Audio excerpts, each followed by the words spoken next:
Hi friends, this is Iqra. Welcome to my channel. In this video I will elaborate on the evidence of animal languages in the Holy Quran. Humans have decoded the language of some birds.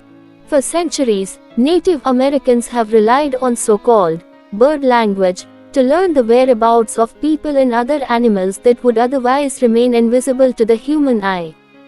A lot of indigenous people have been using bird language to know where mega predators are, says Pina Attis Sinopoulos Lloyd, co-founder of Queer Nature, who leads courses on bird language.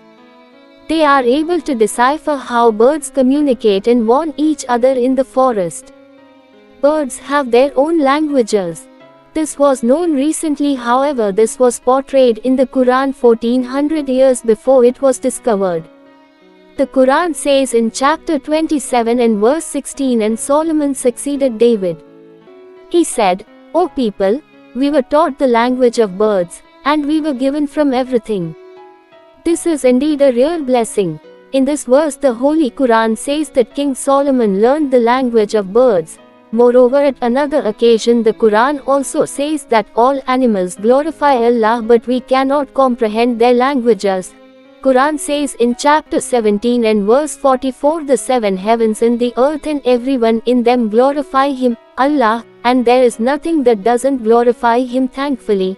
But you, humans, do not understand their glorification. He is compassionate, merciful. How could an illiterate man who lived 1400 years ago have known that animals have their own languages? The Holy Quran is no doubt a wonderful miracle of Allah Almighty. Thanks for watching my video. Don't forget to like, share and subscribe to my channel.